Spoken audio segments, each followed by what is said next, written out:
Hi guys, I just had to record a little clip to put in at the start. We're gonna get into the regular video in just a moment, but I had to put in a little clip at the start to, first of all, thank you guys so much for 1,000 subscribers. I'm so happy and humbled to have all of you guys here with me on my journey, watching and commenting and collaborating, and it's just been really fun to have kind of started this channel out of nowhere after, I don't know, over 10-15 years of being a huge fragrance lover.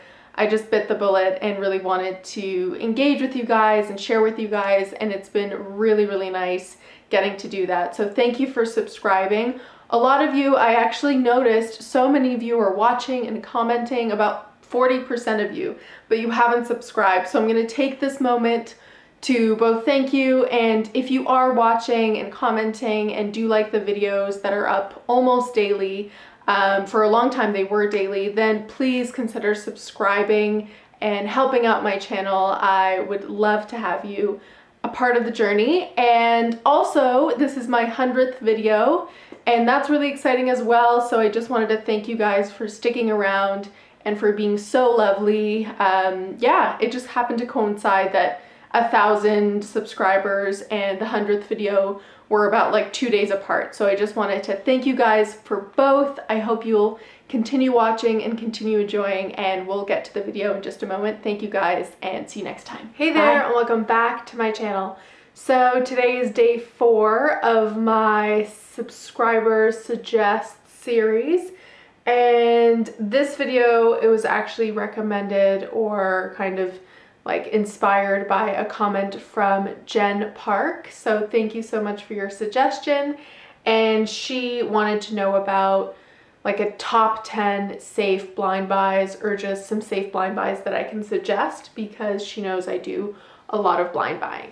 And this one I started to kind of pick out, because there's a whole bunch, and honestly blind buying is a skill, I think.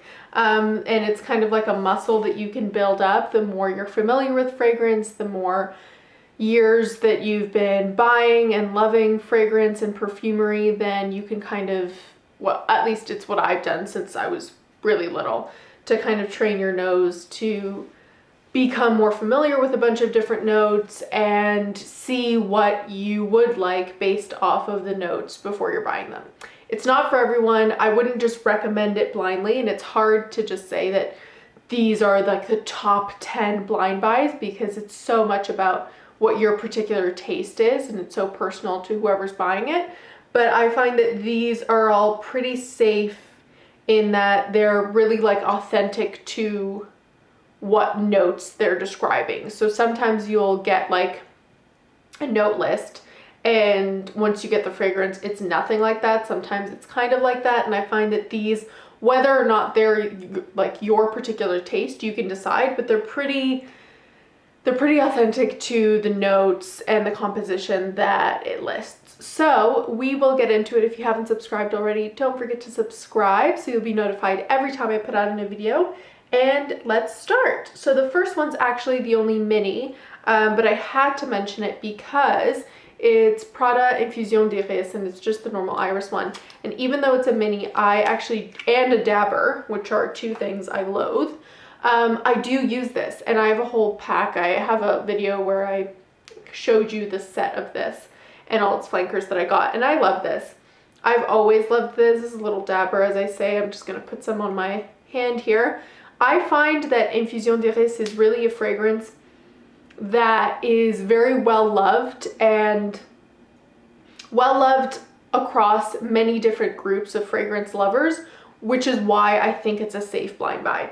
I've seen people who really don't like powdery, iris-centric, clean, unisex fragrances still really hype up and like Infusion d'Iris by Prada. So I feel like it's just doing something right, where even if all of those things, which it definitely is, isn't in your wheelhouse, this is a fragrance that if you did want something slightly clean, slightly unisex, slightly irisy, slightly powdery, but you didn't, you know, want to like devote a good part of your collection to it, this is a good one to try. I've seen men love it, women love it.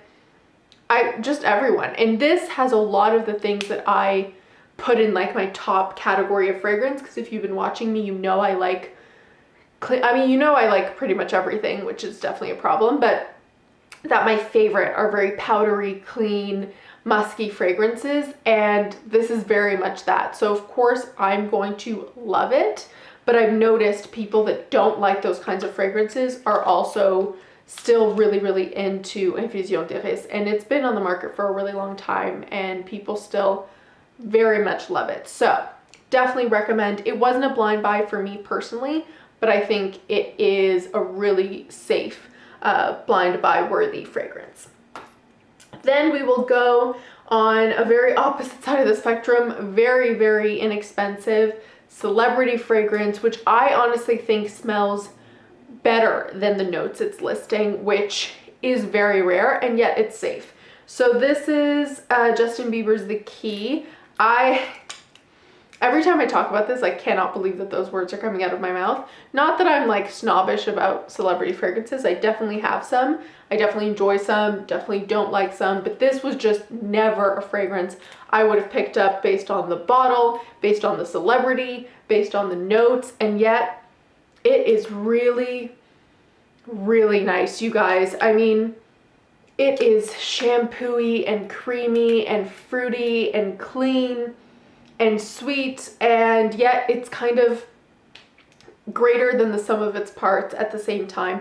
I feel this was a blind buy for me. It wouldn't have been one that I wouldn't have, it would have been one that I would have never picked up if it wasn't for the hype it was getting, I guess maybe like April, May-ish of this year, and I cannot recommend it enough. I think it's totally blind buy worthy. It's totally blind buy safe. First of all, it's like $11 to $15, which for like a 50 ml.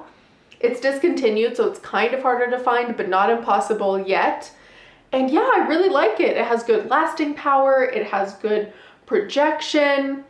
I used to think it doesn't, but it really does. I don't know if it was just like a week or two where I thought that it didn't last a very long time on me, but it definitely does. And I don't know if it's just my skin chemistry changed, but yeah, I just really like it. I think it's a really safe, clean, again, a beautiful fragrance to wear after the shower, but pretty much whenever, and every time I wear it, I love it, and I kind of want to wear it again. I'm very guilty of overspraying this, and because it's an opaque bottle, I have no idea how much I have left, but I refuse to do any more backup buying. So if and when I finish this, I would definitely repurchase it, but I will not get a backup. So love that, totally recommend. And if you can get over what feelings you might have for the celebrity or the bottle itself, the juice is great. Then we will get into a Guerlain. This is L'Homme Idéal Cologne. Again, personally, and to a lot of people, it's very unisex. This is another fragrance very much like The Key, where if I wear it, like I just want to overspray it. I want to douse myself in it, and I want to wear it the next day. And there's just something about some fragrances that are easy enough to wear where you want to do that, but they're also interesting enough that they capture your attention. And I have worn this a lot. Considering I got this in, what, June? There's a good dent in this, and I don't know if you can see that, but there really is. Just about 2 days ago, I think I was before bed just drowning myself in this because it's stunning. It's, I don't know, it's almondy and orange blossom and citrusy, bergamot. It's really, really beautiful. It's clean and yet, I don't know, slightly floral nutty. It's interesting and really, really beautiful. I feel like the hype this one gets, it's totally justified. This was a blind buy for me, and it is very much blind buy worthy. The only thing I will really say is, I mean, you might end up smelling like other people because this is definitely a hyped up fragrance that a lot of frag heads love and enjoy, but that has never really bothered me. If I like something, I like it, and if I don't like something that's popular, I don't like it. But it doesn't really matter either way, but just in case it matters to you, this is definitely a popular fragrance, and it's discontinued. So again, I will not allow myself to get backups. I don't care how hard it is to get later on. I have far too big of a collection to be doing that, but I will enjoy every single drop of this, so love that. Then we go to another celebrity fragrance actually, and this again wasn't a blind buy for me, but personally I think it's very blind buy safe and a really just like mass appealing fragrance. So this is Nirvana White. I know there's definitely people who love this and definitely people who don't like it, and I feel like that really isn't what I meant when including this in this video. If you don't like white florals and if you don't like clean white florals, you really won't like this. But I feel like the notes, the bottle, everything about it, even the name, really do a good job of explaining what this fragrance is and what this fragrance isn't. This isn't groundbreaking, interesting, pushing the boundaries kind of scent. It's a very nice, safe, clean white floral. And I love it. And sometimes you just want that. It's a beautiful office scent. I feel like this is really, you know, non-offensive personally. Even for people that wouldn't want to wear this, I don't think it would be offensive for them to smell it on other people. So really safe office scent. Now that it's discontinued, it's way cheaper than it was when it was being sold at Sephora. So definitely recommend, and very safe, blind buy worthy personally, in my opinion. So then we move on to Dolce & Gabbana's Pour Femme, and this is just the original, not the extreme or the intense that a lot of people talk about, but the intense is really just an intense version of this, and it wasn't anything particularly different in terms of notes. I will grab a scent card for this because this one's hard to smell in the air, and I'm kind of running out of space on my skin. Yeah, you guys, this is really beautiful. I feel like note-wise, again, this might not be for everyone, but note-wise, it's kind of what you see is what you get. It's very sweet, marshmallow, cuddly, warm, very like cloud-like, not Ariana Grande cloud, but like it's a cloud of just marshmallow sweet goodness. A little floral, very sweet. And I feel like people of many age groups, not that that really matters really, but people of many age groups can enjoy this because it's not incredibly youthful, high school smelling sweet, but it's definitely sweet. It's kind of like a more grown-up version of that super sweet marshmallow goodness. I really like this. I find that in the short time I've had this, the couple of months I suppose, I have already gotten compliments on this one, which through everything that's going on and people wearing masks, it's even more rare to get someone to comment on your fragrance, and this is one that people have commented and I've had friends really say that they like and enjoy. So definitely recommend. Check out the notes, of course, as with everything, but if you like sweet marshmallow, really girly fragrances, then you will definitely like this. Then a fragrance that I feel like is a really beautiful quintessential mom fragrance that personally I enjoy, but I know my mom loves as well, is Burberry Body Tender. And this is just, it just smells like a mom's hug. I mean, my mom really loves floral fragrances, so maybe that's why I'm kind of equating it to that. But what I mean by a mom fragrance is something clean but cuddly, warm but floral, and really soft and tender. And this just, especially like the color of the juice, it's a very light pink floral hug. I feel like I definitely like this better than the original Burberry Body. This is just, again, a really good one for the office. I've definitely worn this to work and it's not offensive, it's safe, but it's just a pretty fragrance. It's not really going crazy in any particular direction. Even though it's a floral, it's not an extreme heady floral. I can see people who don't really like florals maybe not wear it themselves, but not mind it on other people. So it's a great pick, and again, because it's discontinued now, I think it's a lot more inexpensive and easy to find, and this was one that I actually picked up blind as well. Then another fragrance I picked up blind, which is a huge compliment getter, and actually this and the next one I talk about are both fragrances that I've had kind of non-fragrance loving friends pick out for my collection and really love, and that always tells me something. If someone's not into fragrance and they're gonna pick one out and say this is really their jam, that must mean something. So this is Roberto Cavalli's Roberto Cavalli. This just reminds me of Switzerland. If you guys have watched my like fragrances for different trips video or whatever that was called, where I talk about fragrances that remind me of international trips, this was one that just reminds me of my time living in Switzerland, and it's beautiful. It's got, I don't know, it's like ambery and orange blossom, and it's stunning. It's very delicious, but not in an extreme gourmand way.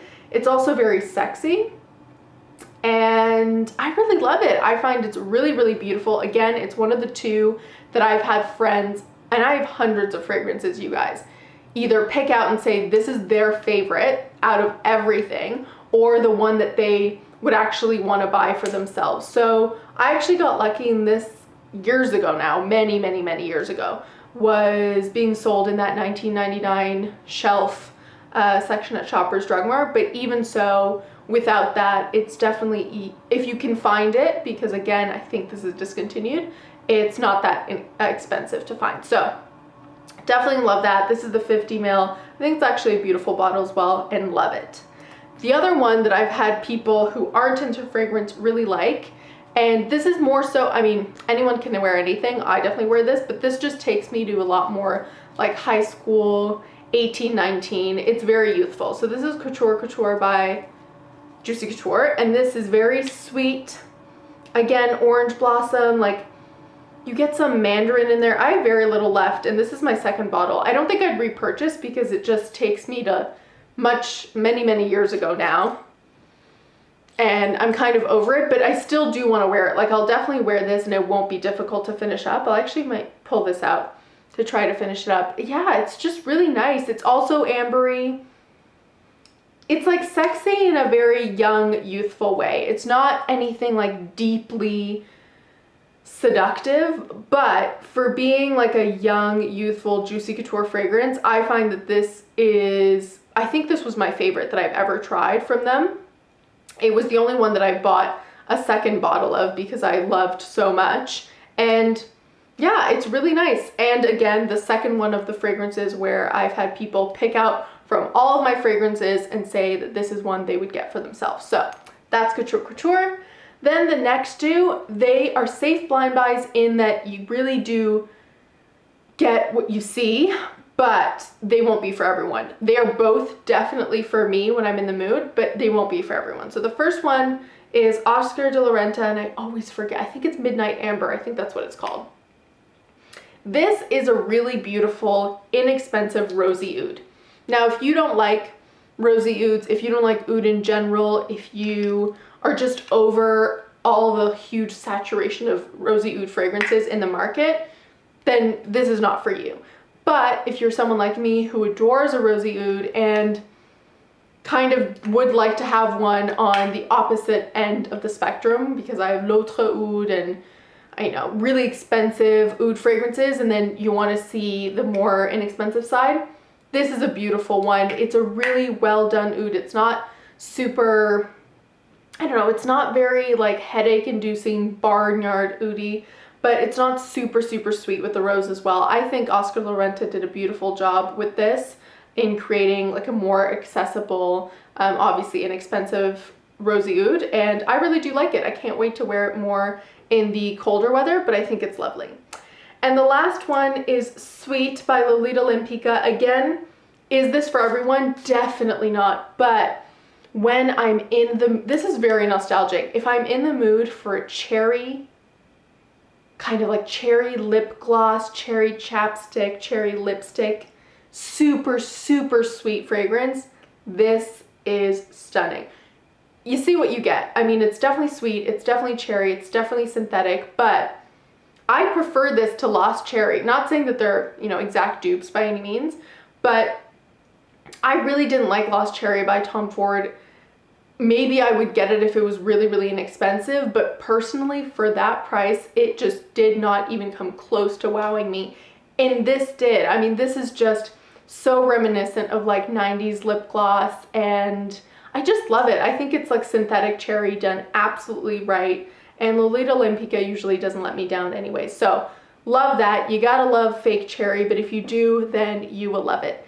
And yeah, I hope you guys enjoyed. I hope you enjoyed Jen and that you liked that I did your suggestion. Don't forget to like, comment, and subscribe, and I'll see you next time. Bye!